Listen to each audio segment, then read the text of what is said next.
If 1987 was the year that Nintendo proved that it can go shoulder to shoulder with any other console in history, 1988 was the year that it went absolutely nuclear.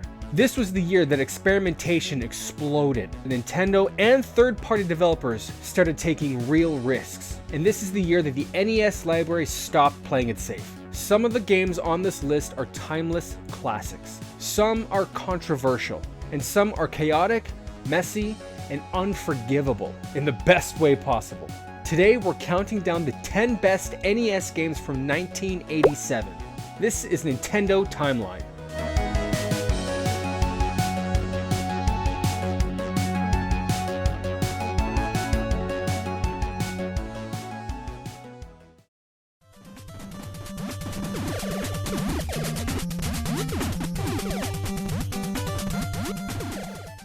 From the moment Blaster Master begins, you know this is not a normal NES game. A cinematic intro, a massive world, and an absolute refusal to stick to one gameplay style.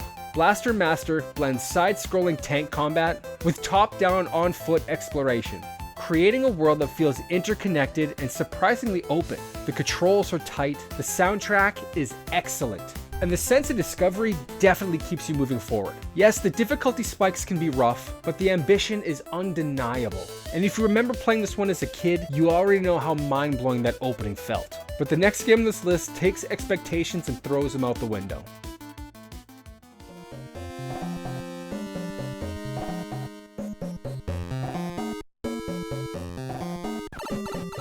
Super Mario Bros. 2 is still one of the most debated Mario games ever made. It ditched the traditional Mario rules, no time limit, no stopping enemies, and replaced them with vertical levels, character-specific abilities, and a surreal dream world. And yes, we all know it started life as a completely different game. But over time, Super Mario Bros. 2 earned its place. Many of its mechanics and enemies have become permanent parts of the Mario Bros. Universe. It's strange, it's divisive, and it's unforgettable. Love it or hate it, this game always sparks debates. And coming up next is a game that needs no explanation, just destruction.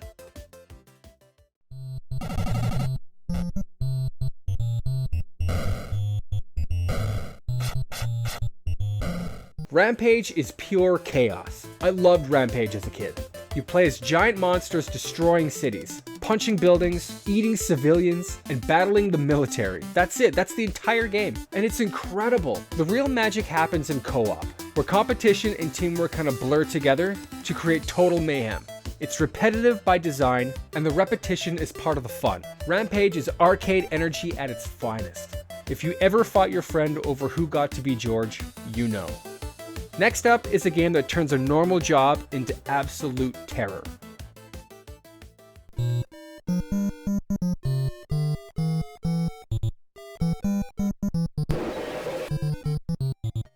Paperboy somehow took the mundane job of delivering papers and made it feel like a survival challenge. Aggressive dogs, possible driveways, random chaos everywhere. The isometric perspective adds tension, and the controls demand precision. One wrong move and your entire route falls apart. Paperboy is frustrating, stressful, and wildly addictive, exactly like the arcade version. And if this game made you rage as a kid, just wait, because the next entry proves that not every great NES game requires great reflexes.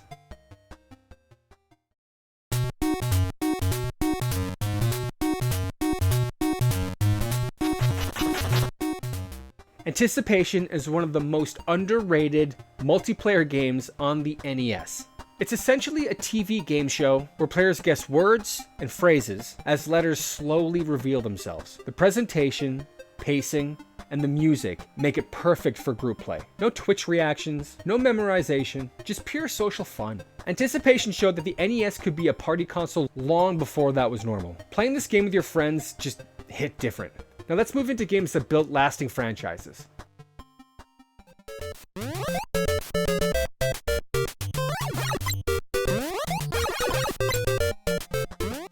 Adventure Island looks cheerful until you actually play it. The game's tough. Precise jumps, relentless enemies, and punishing mistakes.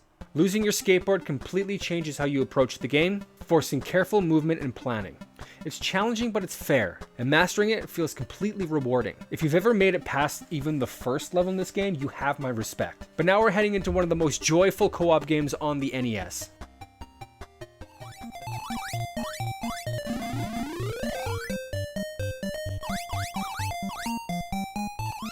Bubble Bobble is pure charm. Bright visuals, catchy music, and simple mechanics make this game instantly appealing. Trapping enemies in bubbles and popping them is endlessly satisfying. But don't let the cuteness fool you. The game gets brutal, especially if you're aiming for the true ending. Bubble Bobble is one of the best co-op experiences on the NES. If you've ever yelled at your friends because of this game, then you're not alone. Next up is the racing game that changed everything.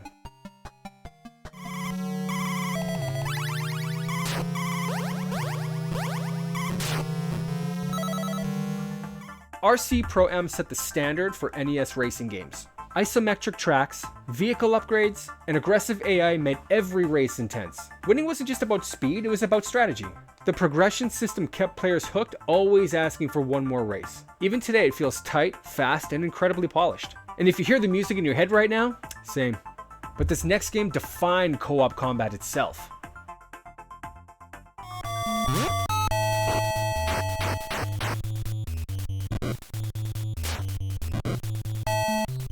In 1988, Double Dragon was everything. It brought arcade beat-em-up action home, complete with brutal enemies and iconic characters. The combat had weight and every encounter felt dangerous.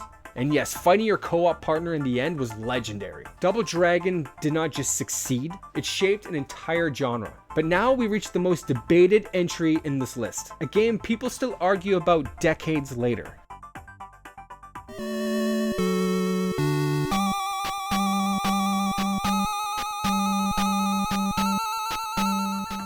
Zelda 2 is bold, difficult, and deeply polarizing. Side-scrolling combat, RPG leveling, and brutal enemies. Some players find this game frustrating and unforgiving. Regardless of where you land, Zelda 2 took massive risks, and that ambition alone secures its spot as number 1 on this list. Love it or hate it, it's unforgettable. And I already know the comments section is about to explode.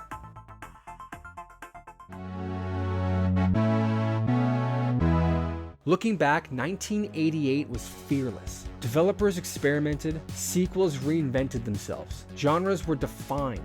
This wasn't a console playing it safe. This was the NES at full confidence. And that's 1988. This series continues weekly, one NES year at a time. Next up is 1989, a year packed with absolute heavy hitters. Let me know in the comments what's your favorite game from 1988, and where do you stand on Zelda 2? If you liked the video, hit like and subscribe, and I'll see you next week as we keep building the NES timeline.